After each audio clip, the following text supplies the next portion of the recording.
April মাসে আমরা শম্ভুনাথ চট্টোপাধ্যায়কে চেনবার, বুঝবার, অনুভব করবার চেষ্টা করছি। সে কারণে আমরা শম্ভুনাথ চট্টোপাধ্যায়ের কিছু কিছু কবিতা পড়ছি। আজকের প্রথম কবিতা উৎসের কাছে মৌমাছি।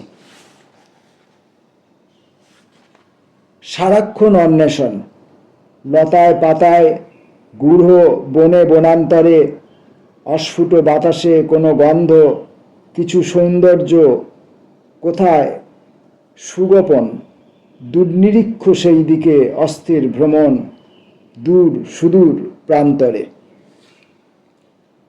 সারাক্ষণ তন্ময়তা, ভিতরে ঝর্ণার পাশে গাঢ় রৌদ্রালোকে, নিঃশব্দ জগতে যেন রহস্য দৃশ্যের দ্রুত ছায়া উন্মোচন, বিস্ময়ে পাথর করে।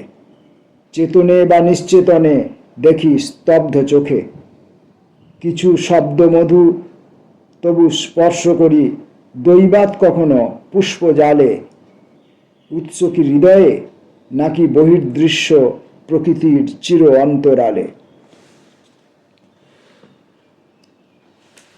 পরের কবিতার নাম রঙের মিশ্রণে।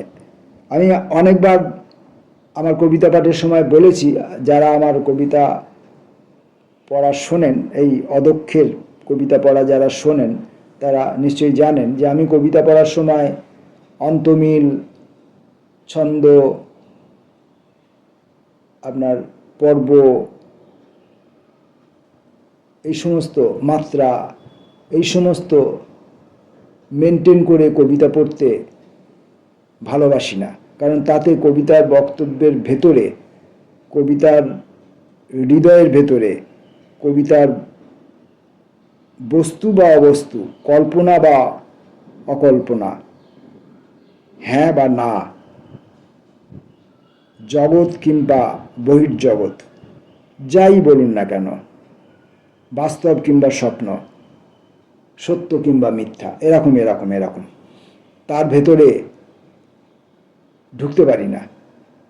তার ভেতরে ঢুকতে পারবার জন্যে, ঢুকবার চেষ্টা করার জন্যে আমি কবিতার ভেতরে কবির যে বক্তব্য, তার যে বাক্যবিন্যাস, সেই বাক্যবিন্যাস যেভাবে করা হয়েছে এবং যেভাবে জ্যোতিচিহ্নর দ্বারা তা তিনি বোঝাতে চেয়েছেন, আমি সেইভাবেই কবিতাগুলি পড়ে থাকি।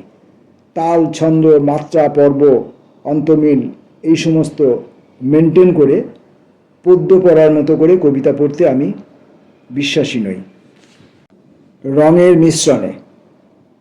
আকাশের শান্ত নীল আর ধু ধু বালির হলুদ রং নিয়ে কখনো নদীর পাশে এই প্রাণ আশ্চর্য সবুজ হয়েছিল। শরতের শ্বেতকাশ, বসন্তের লোহিত পলাশ মিলেমিশে হয়েছিল মুগ্ধ এক প্রণয়ের প্রথম গোলাপি। তবু এলো আরও কিছু অন্বেষণ, প্রশ্নমালা, কেন বা জীবন, কেন প্রেম, নশ্বরতা এসে যদি স্বপ্নের পৃথিবী ছুঁয়ে থাকে, তাহলে উন্মেষ কেন, বেগুনি, সবুজ, লাল মিশ্রণে বিষাদ অনিবার্য হয় যদি কালো।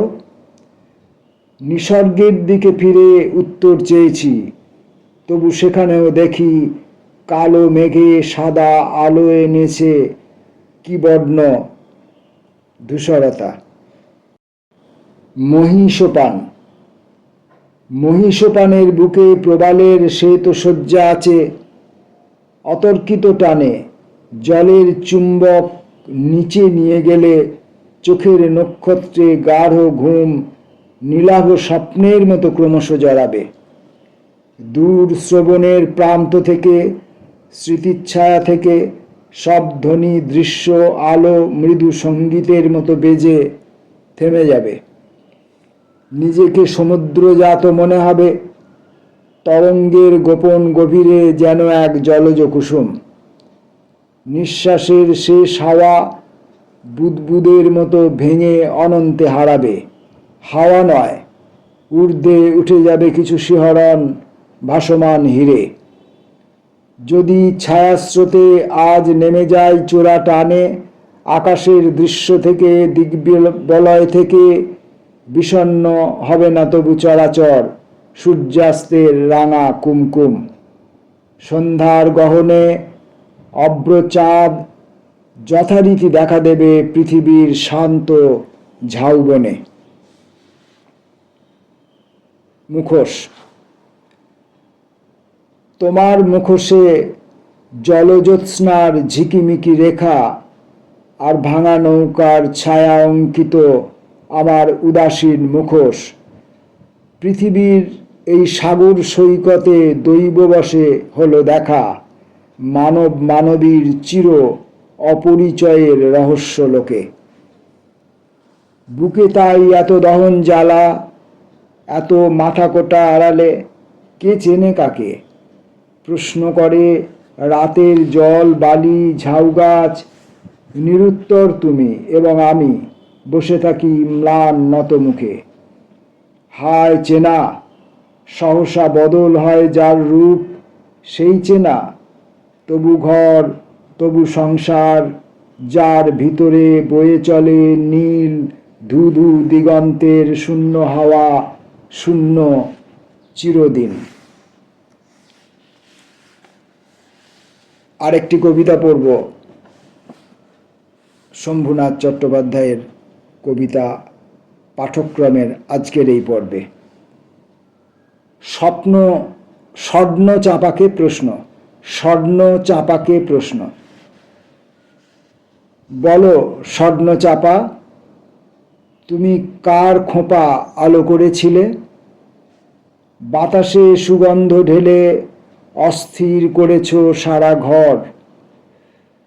খোঁপা থেকে কোনো এক প্রেমিকের ওষ্ঠ ছুঁয়ে শিহরিত হয়ে দেখেছ শয্যায় দুটি বক্ষের নিবিড় প্রকাশন।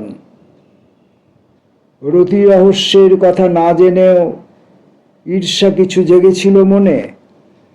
বলো স্বর্ণচাপা, আজ সকালে এখন তুমি নতমুখী কেন? নমস্কার।